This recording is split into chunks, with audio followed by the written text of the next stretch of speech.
morning and or afternoon and or evening, depending on where you're at in the world. Today is Tuesday, the 28th of April, 2020. I'm Brock Jennings. And I'm Peter Clark. And this is another COVID-19 edition of Stumbling Block. Yeah, we're joined today by Drew Stever, candidate for ordination and soon-to-be graduate of Luther Seminary with an MDiv. Also personal friend of mine from back in my Humble Walk days. So good to have you on the show, Drew. Yeah, thanks for having me. And Drew, you are in Southern California, correct? Yep, currently in Southern California. So you are then responsible for our changed introduction of good morning, good afternoon, or good evening, right? Yep. What time have you got out there? It is 11 o'clock, Mm-hmm. right? Mm-hmm. Yeah, 11 o'clock. Yep. And Peter, it's 1 o'clock for you? Mm-hmm. And it's 8 o'clock at night for me, so welcome to Globalized Society. Right. So what do you do, Drew? Well, right now, I'm originally from Minnesota and am a student at Luther Seminary in Minnesota. I am in my final class and final semester of my studies there. I graduate at the end of May, which was moved to online, which is going to be weird. I have been assigned to the Southwest California Synod for assignment.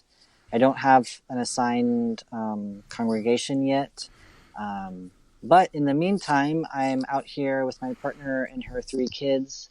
And about a week and a half ago, we were just sipping our coffee, talking about life, whatever. And her 2 daughters were talking about how bummed they were that things are getting canceled and postponed left and right.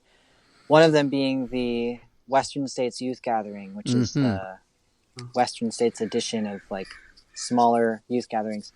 And they were really looking forward to it because there would be a lot of youth there that they could meet and a lot of queer youth also. And we're also talking about like that's also a space where youth can go who may not be in homes that are supportive of their identities. Right. And you can be with other youth who they get it, and you can explore that. But now it's canceled. So we're like, oh man, what if there's something online that the youth could go to and be together? It'd be queer youth. And I at first thought like if it would be like Christian camp, like when I think of Christian camp, I kind of cringe a little bit, but there's good ways of doing it. And there's definitely not good ways of doing it. And then my partner's oldest, she said, I mean, I would go to it because that's my context, but a lot of my friends, they probably would not go to it because they've either been hurt by the church or that's just not their experience. So she gave the idea of making the space interfaith, and we're like, okay, what would it look like? Would it be webinars? Would it be just an online chat space? What would it be? And then I actually was thinking of Humble Walk, St.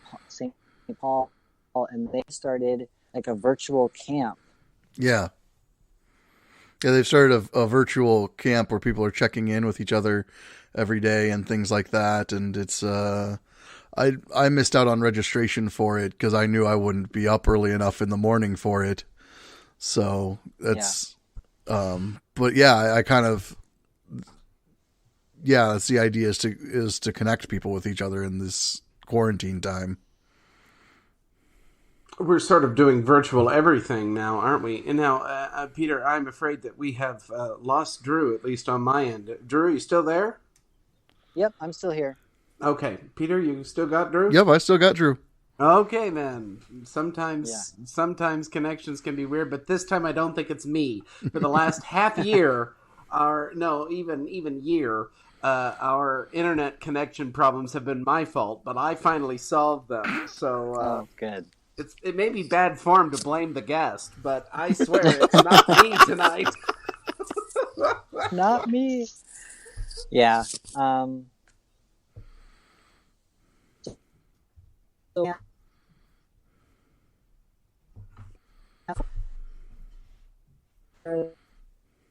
This is how you know it's important, as things keep cutting out. Yeah, I'm gonna try and move. Just Okay. give me 1 second. No problem at all. We have dealt with our share of, when you're trying to navigate two countries and about, golly, how many thousands of miles Oh, between yeah. us all. There's bound to be a little bit of issue. Peter, while he gets set up, how are you keeping yourself occupied during quarantine? Well, I've been playing music. I've been doing this music thing for various churches, so that's been pretty fun. Oh, that's right. You're going to upload some of that to Stumbling Block, aren't you? I tried, but it didn't upload it. It was not able to upload it in a fashion that I was comfortable with. So anyway, it looks like Drew's internet has stabilized. Oh, it does. Drew, Is that better? You're much better. We can see you both so clearly. And now, listeners, I'll stop embarrassing the producer on the air. He'll get me back for that later. I'm sure. So Drew, you are help me out with one thing. You've moved to Southwest California with your partner and your partner's children. Yep. So you must be then finishing up your semester of seminary online from Southern California while simultaneously running this Queeranteen Camp. Yep. Okay. Yeah. So my partner, she was already out here. I was on internship last year in Santa Monica, and we met there. Yeah, it was beautiful. It was like living in Hollywood every day. And Did you see the movie stars? Sorry, I had to ask. No, I didn't. Which is, I'm like, what's the point of even? What's the point? There is more than just that. And. Oh, so I was planning already to do classes online because I wanted to be able to fly out here easily and be able to just like submit my work. I flew back to Minnesota after internship, and then I wanted to be able to travel back and forth. So I was already doing classes online, and then I only had one class left this semester to do, and that was online. What is that famous last class? Just tell us. I mean, since it's the last hurrah. Yeah, it's the Book of John, which I really... lovely. My favorite gospel. Yeah, it's one of my favorite classes. Who are you taking that with? Craig Kester. Okay, yeah. Lovely. He's soon to retire, so you're lucky. I think this is his last one. Oh, and he had to do his last one online? Oh, no. Yeah. No. So I was already used to the online model, but it's definitely... I'm hearing from a lot. I'm also tutoring Hebrew, which is an experience. Hey, you want to tutor me in Hebrew? I've been trying to learn it the last few months.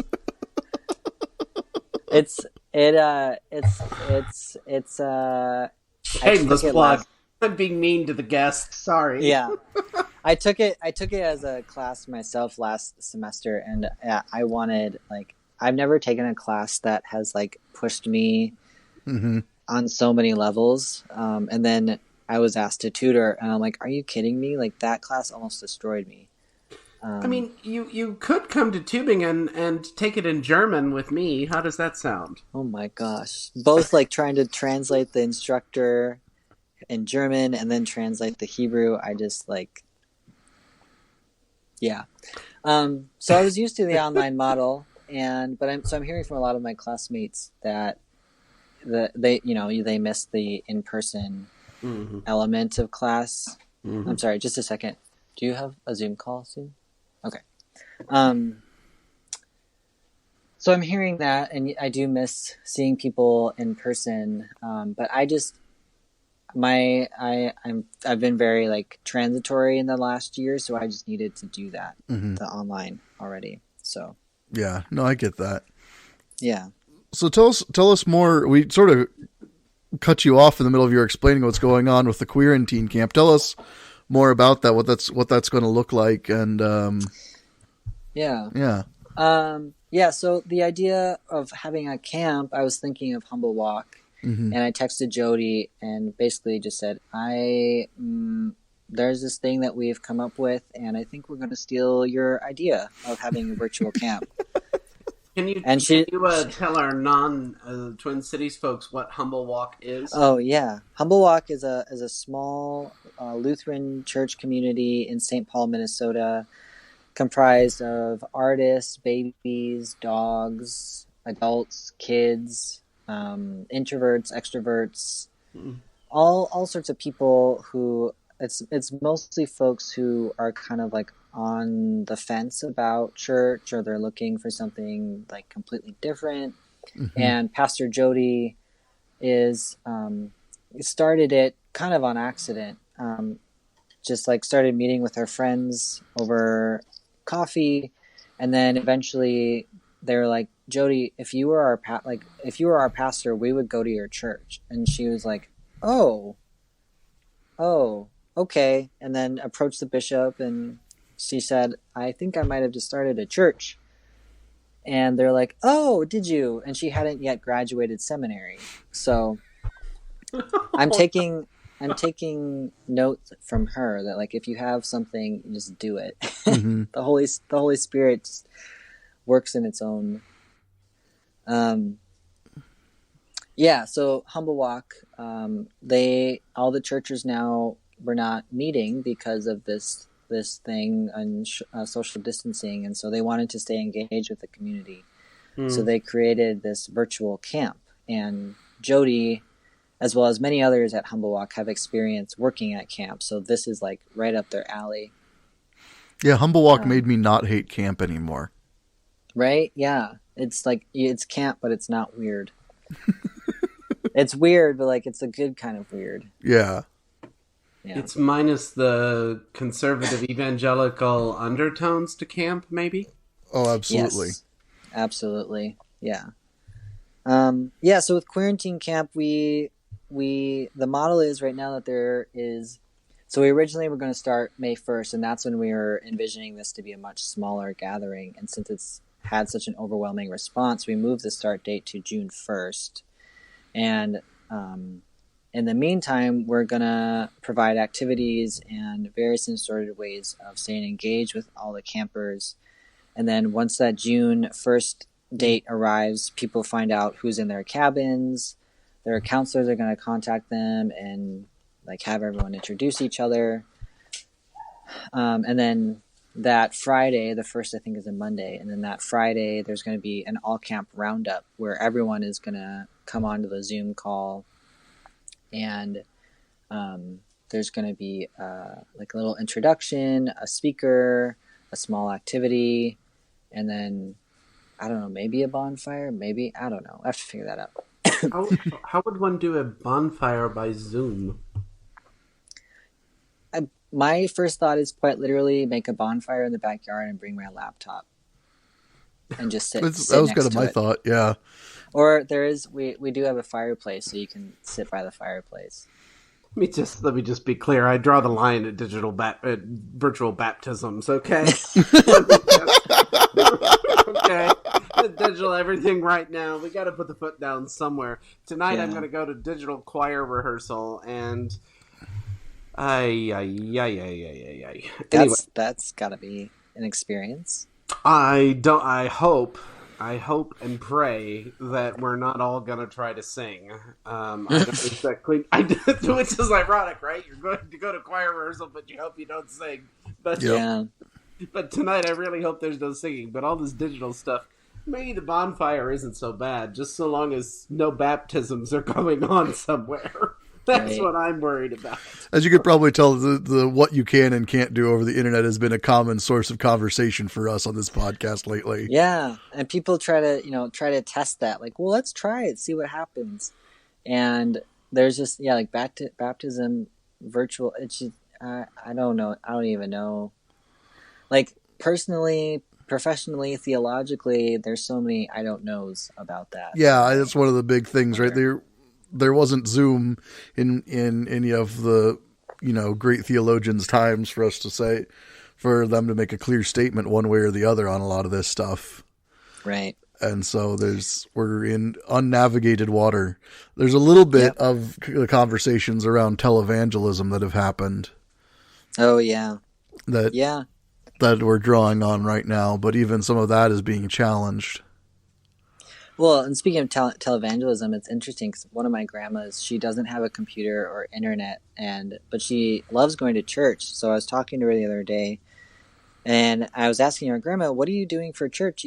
Your church is streaming things online. They're doing all this stuff. Like, what are you doing? And she said, oh, I just turn on the TV, and each week there's a different church having their service on the TV. And I'm just like, that's nice. Hopefully it's not like they're not ruining, it's not bad theology. Because some of the groups on TV, like I'm sure they're fine, but then there's other groups where you're like, ooh, I don't want my grandmother watching that. Right, don't need your grandma watching Joel Osteen or... Yeah. But those are the voices that people are most likely to hear, right? And I've actually done... Well, let me just put it as a question. Drew, have you been doing digital church? Have you been worshiping somewhere digitally? Yeah, I've been worshiping... Yes. So both my partner and I, so she's a pastor, so she does things online with her community throughout the week, and I was serving as a part-time fill-in interim thing for 5 weeks at a church out here. And originally, I was gonna go there and preach every Sunday in person, but then this thing quickly happened and we had to move it online. So we worshiped online and we've led worship online. How is it to preach online? Stressful. Like, you think that it would go well, but there's something about talking, especially if you're recording a video to be used at at a later service, where if a church is compiling a bunch of people's recordings, it adds an added layer of stress, because if you have a funny line, you can't see or hear people reacting. There's just an added pressure that doesn't come with doing it in person. Yeah, especially if you're used to, as I imagine you might be coming from the same sort of background as me from Luther Seminary, you're used to perhaps a more interactive model of preaching, like they teach some at Luther now, and especially we experience at Humble Walk. And you just can't get that. For those of us who didn't get interactive preaching, what exactly is interactive preaching? Well, where you pose questions you expect a certain amount of feedback from the congregation, Really? Not sometimes verbal, sometimes nonverbal. You expect a laugh, or you expect, nodding, knowing that they're with you. Yeah, exactly. They're like, okay, yep, I'm picking up what you're putting down. Yeah, sometimes it's a literal, what do you all think about this? And then people can talk back with you. But it also depends on the community. If you're preaching one time and they don't know you, then it might be awkward. But Jody does a good job. It's hard because you can still interact with people, you can still pose those questions, but with the chat, you have the chat stream coming in and it's just constant. So it's really distracting especially as you're preaching and people are commenting as you're preaching. I have to turn it off, because otherwise I'm like, huh, what's over there? Yeah, I can see that. I would get super distracted by that. I'd probably end up picking a fight with someone in chat. No, that's interesting, because the people are chatting during a worship. I don't know. Yeah, it's. I think Zoom, the virtual thing, it's added a layer of engagement with folks that we've never seen before. If you're in worship in person, you're looking. Someone is making eye contact with you. People can see you. And I think in our heart of hearts, we want to be deeply seen, but for some reason, when we go into the room and they see us, we're like, oh God, where's somewhere I can hide? Yeah, it's interesting too, because it takes it back to the original. So that you should be learning this in your Latin there, Brock. Sermo does not mean a lecture. Sermo is a conversation. Yeah. Well, I can make the excuse that I took a break from Latin to get Hebrew down. I'm just saying, the original root of the word sermon is not a lecture. It's not a rhetorical device. It's a conversation. But I don't know. I can't think of any of the reformers doing that style of preaching, which I think is what is concerning me a little bit, because it's proclamation at that point, which I don't know where the dialogue fits in there. I'm not saying that there isn't dialogue afterwards and there isn't reflection and all of that, but an actual dialogue at the time, I don't know. I'm uncomfortable with that. Sometimes it's not always dialogue. It's just a response given. And I know in a lot of Black churches, like yelling out a simple hallelujah or amen, it's showing the preacher that in your proclamation they are picking up what you're putting down. I understand. Okay, now I get it. I was thinking like, it was sort of like when, in, classical music concerts in the 18th century, people would be having conversations and, walking in and out and all this stuff. And, I was thinking that kind of thing would start happening during the service. And I was like, oh, I don't know about that. I mean, you're so German, Brock. What do you mean I'm so German? So expect your academic lecture from the pulpit. I don't expect an academic lecture from the pulpit. I expect a sermon in the classroom. Those are very different, different emphases. It's funny that you say I'm German, because the Germans here all tell me how American I am. Yeah, I believe that. You really can't. If you try to be intellectually formed by a certain tradition, but you inhabit a different culture, it's interesting bringing all that together. Yeah. But I'm still glad to know that there's not I don't know, debating with the preacher or something during the sermon. Yeah, I think it's just people are trying to zhuzh it up a little bit in a way.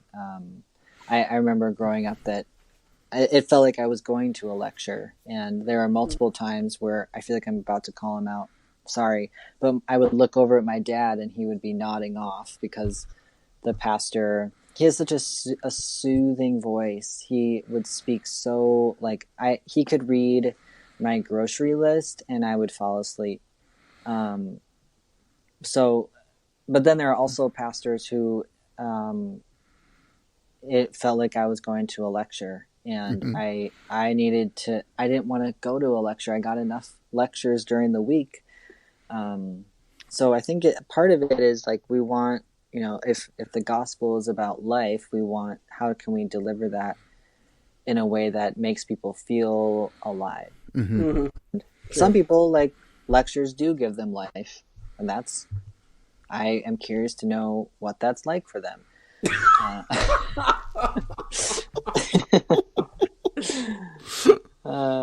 I've had plenty of times just in Tübingen where I was at the Reformation history lecture of Volker Lepine, who was a guest on our show a couple weeks ago, and there were times in his class that I was very much awake. Peter, you remember that? Mm-hmm. I may or may not have even groaned when he got to Erasmus. Oh my gosh. Stupidly thinking that I was doing it quietly, but clearly I wasn't. Clearly you weren't. And he accused me of groaning again, probably at Zwingli, because I'm always doing that. But both times here, I thought I was being all quiet and calm and good, and, well, I wasn't. So I may be one of those people who comes to life by lectures, Drew. But only if it's about Reformation theology. Anything else, maybe not. Specific lectures, not just any lecture. Yeah, specifically. Like when Lois Malcolm lectures on the Holy Spirit. I mean, then you can't sleep. Yep. But yeah, no, so that's interesting, because then it's a larger question of how is COVID-19 shifting how we, as Christians, as preachers, as theologians, as all of that, how we approach this time of distancing as an opportunity and as a way to rethink our what we've done before. I'm still not convinced by chatting as in like the digital typing thing, but I find that so distracting anyway. Yeah. I mean, yeah, it's interesting. So you're social distancing, you're far away from each other. And I think before this thing happened, we were hungry for connection, and also many people in the circle were like hungry for connection, but also extremely exhausted because they're overworked and underappreciated, and we're living in an environment that, especially folks who are not of the majority and most privileged, finding that they have to work harder and more, and so that the in-person gatherings that we once were able to be a part of are no longer, and now everything is on Zoom or FaceTime or Skype.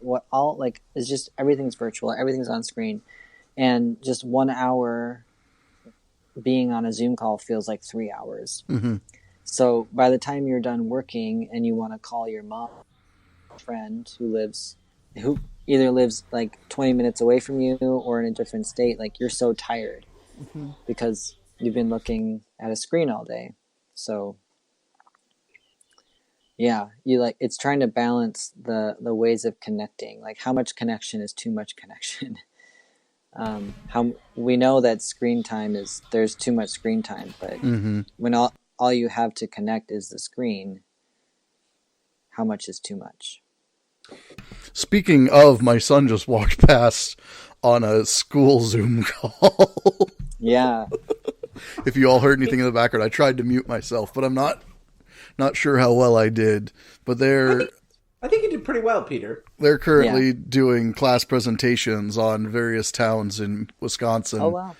over Zoom. That's been a whole new thing to learn. Actually, it's not Zoom, it's called Flipcast. And so it's Flipcast? Yeah, it's pre-record. You can pre-record things, so he's watching other kids' presentations about their towns, and he had to learn how to do a screen capture so he could show his PowerPoint slides and all of that kind of stuff. And that's we're all, I'm sure, Drew, with your partner's children, y'all are having to learn how to do homeschooling in a new way.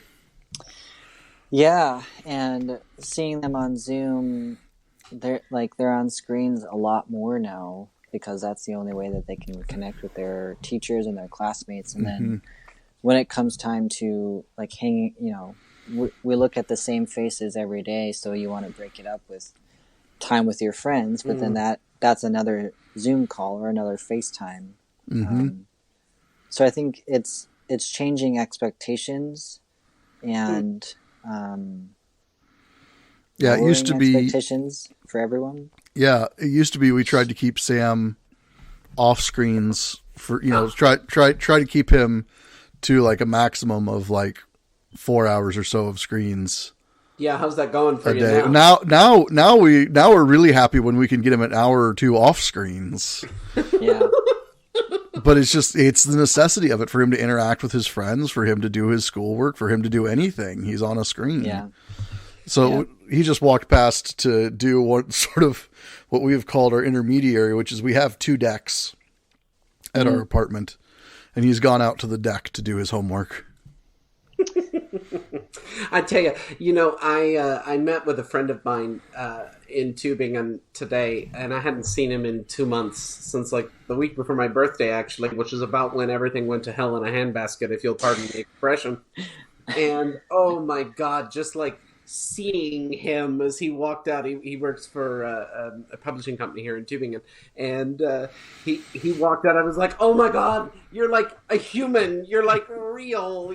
Oh wow, I'm like, I'd hug you, but I think that's not allowed right now. Yeah.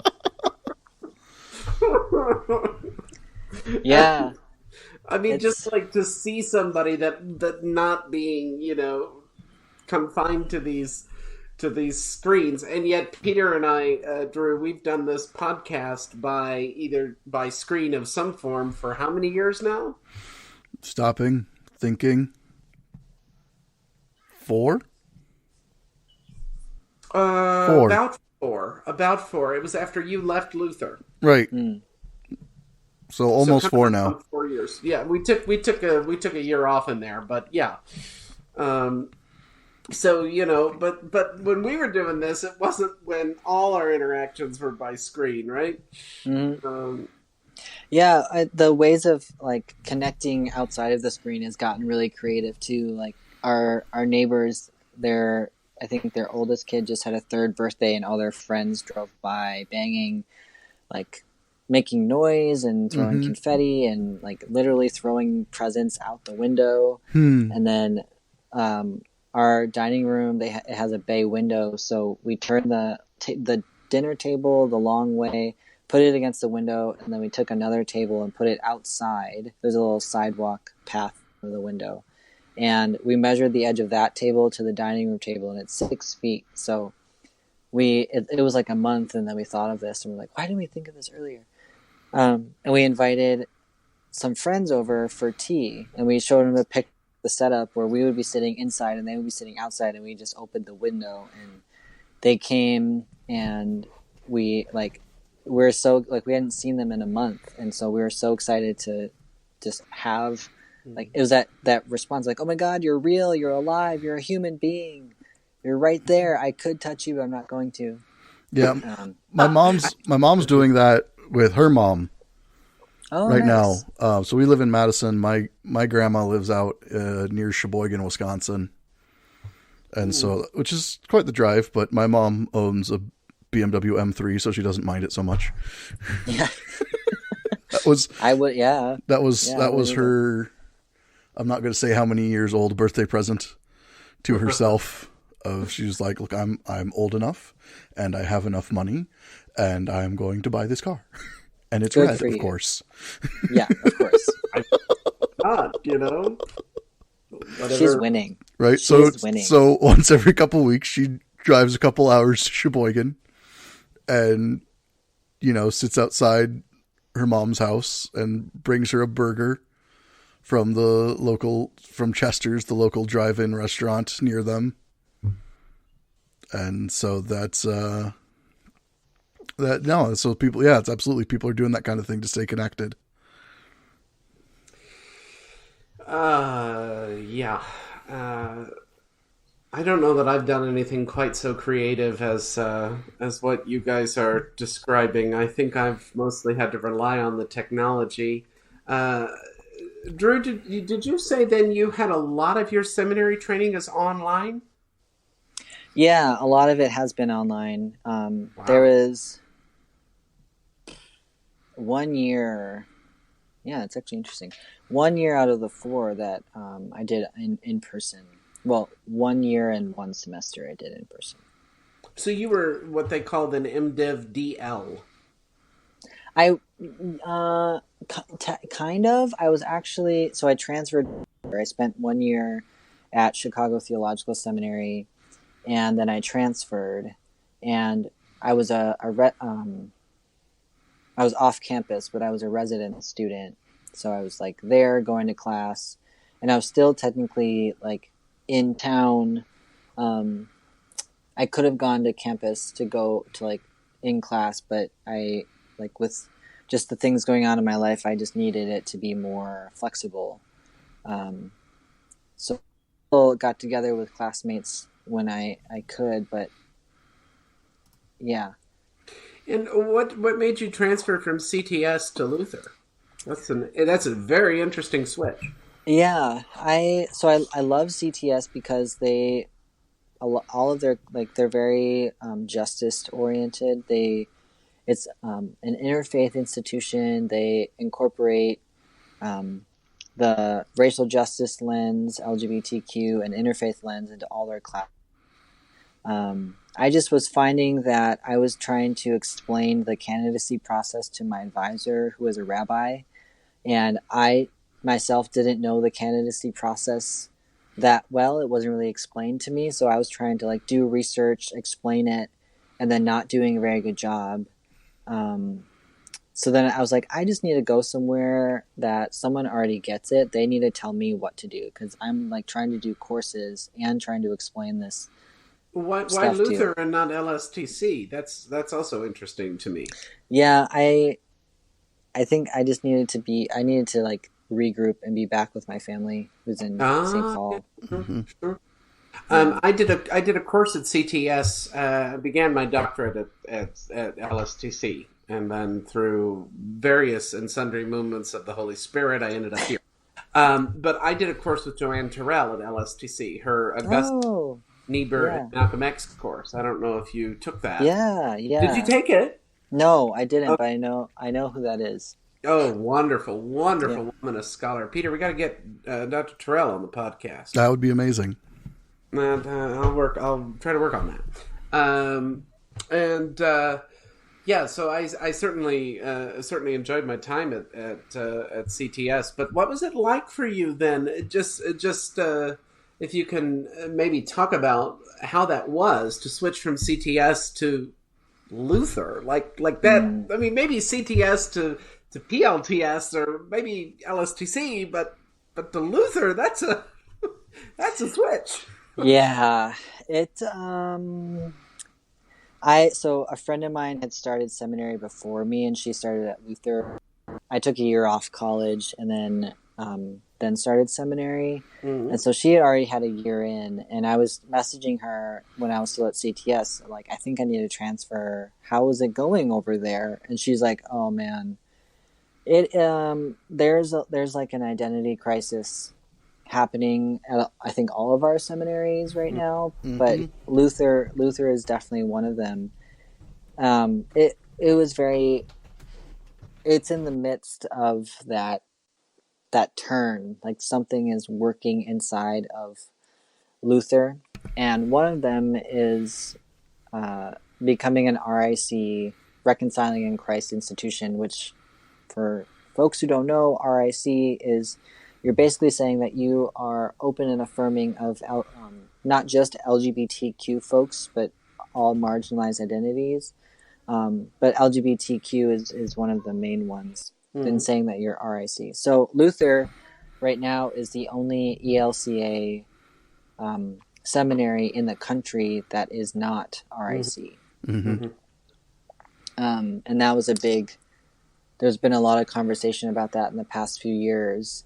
And when I finished my year at CTS, I was really tired. I had just, that first semester of seminary, I came out as trans. It was the election. It was 2016. Yeah. So I was really, I was kind of done with a lot of things. So I just decided that by going to Luther, I just wanted to go there, do my classes, meet some amazing people, and get out. And then, so I was there CTS 1 year, and then I was at Luther the next year, and then the next year I started my internship. So then I left again. And so, yeah, it's kind of weird. We're like, I wasn't there, then I was, then I wasn't, and now I am, but I'm not. I wasn't there, but I was. that's more of a paradox than I can hold together. Yeah. And and our listeners might know I can hold some paradoxes, but that was a little hard. Now, Brock, you were on one of the committees reviewing when Luther first considered going RIC, weren't you? I was, and I spoke against it. And the reason I spoke against it is because I knew that there were professors there at the time who would never affirm it, and to try to push the RIC through prematurely turned the sacrifice of people like Jeff Johnson and Joel Workin in Berkeley into nothing. Because it made it into as Tillich would say, a sign rather than a symbol. And I said, and I wasn't very popular for this position, by the way, but I don't care. I said, until this institution is truly ready to be RIC, this needs to be tabled, and it's about 3 or 4 years away from it. I knew that the remaining faculty who were against this, and not only a little bit, but really against this, were still there at the time. And I thought it was very premature of the committee. And I was only there once or twice, but I did speak up in front of the whole room of us, and I just said, no, this is not right. I was very pleased to see Luther's welcome statement when it came out a few years later, because I said, okay, that seems correct, because that says that Luther is moving in the direction of RIC. And Drew, from what you're saying now, it sounds like Luther Seminary may well be, 80 to 90% ready for that. But 4 years ago, when this started, they were not. And but yes, Peter, I was part of that. Yeah, I think we're at a place now where folks are like, they're thinking, it's great that you have this welcome statement, but having the status of RIC is the bare minimum, something that you can have. You can have it and not do anything with it, but the point of taking on the RIC status is that once you take that on, you begin the work of continuing to become everything that status represents. So, but yeah, I don't think 4 years ago Luther was even ready to take on that status. Yeah. Yeah, it's been interesting, and I know like one of the fears. Well, there's two fears. There's one that if they take it on, they lose a significant amount of funding. And another fear is that if they take it on, that they would lose a large contingent of international students. And I just think, if you take it on, you would gain a contingent of international students, because there's folks in Africa who are being killed for being gay or being assumed to be gay.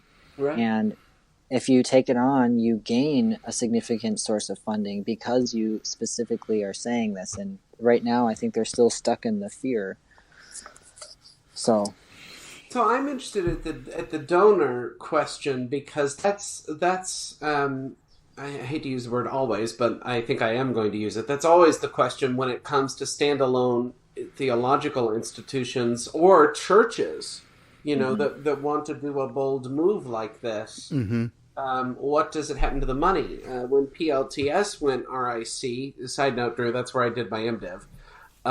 When they went RIC in 2009, they took a sizable hit. It was a costly decision for them to make. Yeah. But they did it. It was a unanimous vote by the faculty, and I'm very pleased at that action. Or I should say I was very pleased at that action, because as somebody new to the church at the time, 10 years ago, it made PLTS a safe place, whereas the other seminaries just weren't there yet. They needed another few years to get there. But Luther, being so large, we have a sizable enough of our listeners who are connected to Luther in some way, but for those who aren't, considered the largest Lutheran seminary, not only in North America, but in the world, actually. Yeah. So that is a concern, but on the other hand, when does the gospel matter more than money? Yeah. Well, and with Luther too, it's situated in probably, I think Minneapolis was ranked one of the most LGBT, not just LGBT, but one of the most progressive cities in the country. And Luther is situated like right in the middle of both St. Paul and Minneapolis. And so it right now, it just kind of doesn't make sense, because it's in an incredibly diverse neighborhood. It's situated in a progressive city. Like all signs point to, why haven't you done this yet? Because Norwegian pietism is still there. Yes, that's also part of it. That's our favorite boogeyman when it comes to Luther Seminary. But it's not only Norwegian pietism. I think in general, if you have any kind of a conservative pietism, we're having this in Württemberg, which is the state where Tübingen is, Baden-Württemberg. There is a faction of the church that has put out a vehemently hateful pamphlet toward queer persons. However, and I said this on the show last week, but I'll say it again. The Tübingen Protestant theology faculty came out unanimously in support of LGBT persons in the church and the blessing of same-sex weddings. Quote, in the name of Jesus. And so, you know, but it's, I don't want to say it's always the pietists, but it's a certain form of pietism, right, that can maybe be problematic. And in the Lutherans in North America and the Lutherans in Southwest Germany, I'm not sure, by the way, if there are some immigrants to America that actually had come from this area. I don't know that story. But anyway, pietism in both cases is quite strong in the Lutheran makeup. And the pietism over here is actually, it really is Spener pietism, pietizederia. Do you have to read that during one of your courses? Nope. Well, if you ever do have to read it, this is my recommendation. This is what I did. I read it just for the heck of it at LSTC. I read it, and just to make Spener mad, I went and had 2 beers afterwards.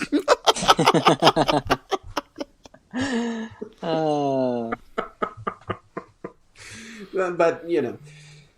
So it's interesting times, though, as we think about what it is to be church and how the church is changing. Mm-hmm. Yeah. And when you say that all of our seminaries are shifting, all of the Lutheran seminaries, what I hope doesn't happen is a sort of slide into the Christus exemplar, low Christology that takes Jesus as example before it takes him as gift, before it receives him as gift. Mm-hmm. And I've said this before here as well, but I'll say it again.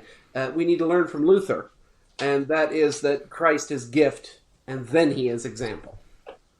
And my worry, not only in terms of the seminaries, but in terms of the churches, my worry is that the example gets emphasized to the detriment of the gift when actually you need both.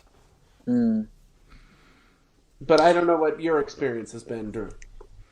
I feel like many folks, I mean, with this also starting in Lent and moving into the Easter season, I've noticed a lot of people using Jesus as someone who walks with us in our, he walked the 40 days and he walks with us in our 40 days, and he was resurrected. And so I feel like folks are tapping into that example part right now because we're in the thick of it.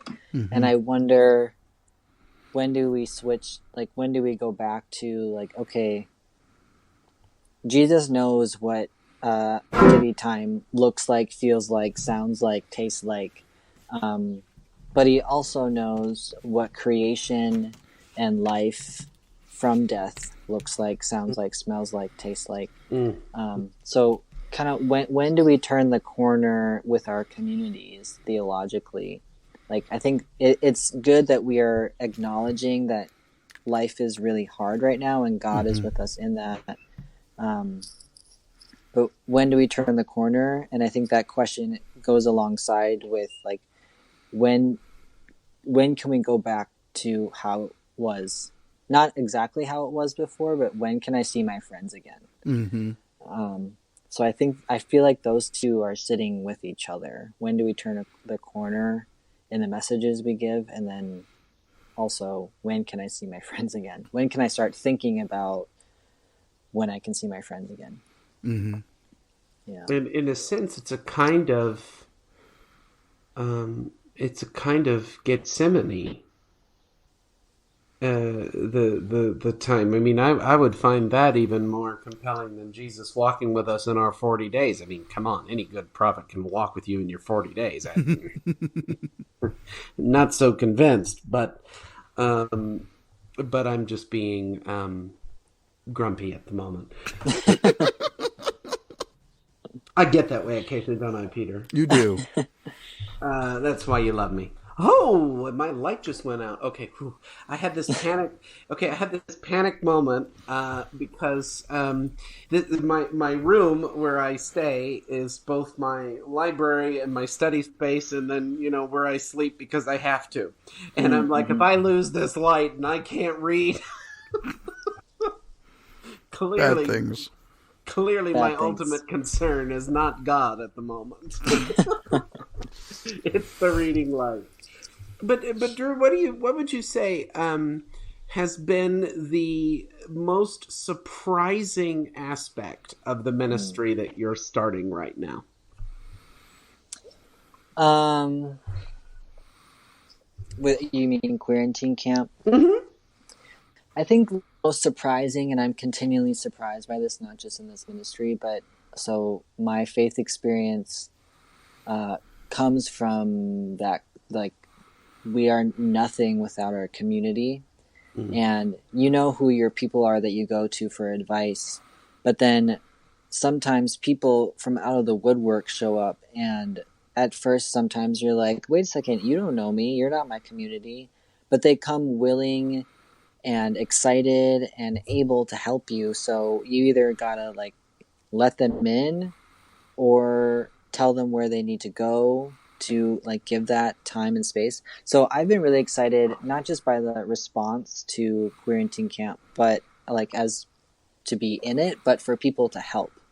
I've gotten emails from folks in Canada, Australia, New York, Florida, like all over the world. Wow. Telling me that A, they're excited about this and are so appreciative of it, and B, offering, I really love when they offer specific ways they can help. But then there are folks who like, they just want to help in any way.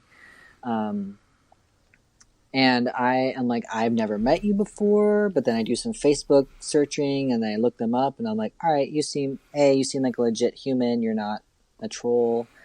And B, like, you look like someone I would be friends with.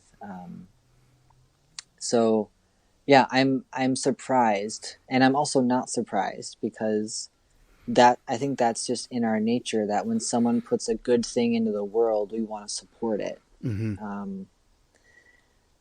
You maybe have a more optimistic view of human nature than Martin Luther would have. It's not hard. He was very grumpy. Also, like, his life growing up was not easy, and I think that kind of formed his outlook on the world. Mm-hmm. Do you have a favorite book on Luther that you've read? No, I haven't. I mean, I haven't really read a lot of his stuff. One of my advisors from college, she wrote I think feminist perspectives on, basically just like from a feminist point of view, talking with his like more significant works, and gets into like, yeah, he was kind of a jerk a lot of the times, but consider how he grew up and where he grew up and when he grew up. Yeah. That is something to keep in mind. I just I'm finishing a book on John Calvin. Finally got around to reading this book on Calvin, and I said, none of these folks were the best people personally. I mean, Calvin at least I think knew and acknowledged, at least according to this particular Reformation historian, his shortcomings and so on. Mm-hmm. Yeah. And I'm not sure Luther really did that as much. But, if you're trying to reform the church, I guess you can still have some faults. Yeah, totally. Yeah, so I'm just surprised, because I think I've been thinking about this, like, if this was maybe 10 years ago, would people be responding the same way? Mm-hmm. Or is it the time that we find ourselves in now, all the things that come with it, that people are stuck at home, there's any sign of goodness that comes into across our screens, we either like it, we share it, we send it to our friends, we donate to it what we can. we latch onto it because we need the goodness. We need the goodness. We want to see it to come to life. So I'd rather just sit in my little sad cloud and whine all day. But if you guys want the goodness, you can have it. You can have it. More for us. Yeah. So it's been amazing, and overwhelming. I got really overwhelmed because there were so many people reaching out to sign up, so many people offering to help. I've gotten really overwhelmed, and my partner's been amazing in telling me that I need. Okay, this isn't going to be the small thing that we thought it was going to be. It's going to be much bigger, and you can't do this yourself. I can't have you do this yourself. I can already see that you're coming unraveled, so you need to come up with a team. Who's going to be your core people that you go to for ideas and get stuff done? How are you going to... She's like the Jethro to my Moses, where she's saying you need to offload some of this stuff because I can see it wearing on you already. Yeah. It's, seeing things like this is one of the places where I'm always wondering, for me, I probably would have volunteered to do something to help, but I'm a straight white male, and I'm not sure how much my presence is really needed in this kind of thing. Right. But know that you have my moral support, and that if you ever need someone to, I'm here. But I know I shouldn't be anywhere facing on this. But trying to find the ways that we can help, why I've started doing I record 3 songs a week and post them to Facebook for pastors to use for their streams and things like that if they don't have a music minister or any kind of music ministry. Yeah. Yeah. Yeah, it's been amazing. It's been hard too because when you expect it to be small, you kind of just think that I can just bring my laptop to the fire and we can sit and hang out. You don't really have any certain agenda, but then when it blows up like that, you very quickly have to come up with an agenda and a timeline and a team, and everyone I have everything I need. We have everything we need right in front of us, and there are so many people who are saying yes to this. It's just figuring out where to plug them in. Right, which is just amazing. I mean, it's just been amazing to watch it grow from your little idea it started with to what it's becoming. Yeah. Do you have a website, Drew? We don't have a website yet. We have a Facebook page that folks can and an Instagram page, but the Instagram page we're trying to keep for just campers and counselors. So the Facebook page is the main one. And that's Queeranteen spelled... Queer, Queeranteen Camp -official. I think that's the one. Yeah.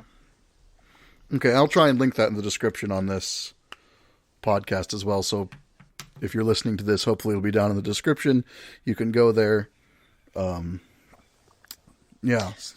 And if folks, we have a Venmo. If folks are in a spot where they can donate, with the expectation being so small, we were just expecting to pay for anything out of pocket. So we have a Venmo because it's much bigger than we expected, and the Venmo is just at Queeranteen Camp, and folks can give $1 or $2 or $2 million, whatever, whatever feels comfortable for you. I'm sure our listeners are millionaires. Oh yeah. I'm sure we've really got that coming on in. Yeah. Well, it's been great to have you on, Drew, and I'm really excited for you on this. This could be, I really hope the best for it. Hope that it goes well. This could, as someone who knows the practical side of candidacy and ordination and things like that, besides just being a great moment for letting the Spirit work, this could really be a feather in your cap for not having to go through the waiting period that a lot of LGBT people have to go through to get a call. Yeah. It's make your own job. That's basically. right. Exactly. Exactly. Go out there and find your own call. So. Yeah. It'll be, I'm curious to see, I wish I could tell the future a month from now what it's going to look like, but each day I'm curious to see more and more what comes of it. So yeah, thanks for having me on, and having me talk about it and all the things. Yeah. Well, until next time, I'm Peter Clark.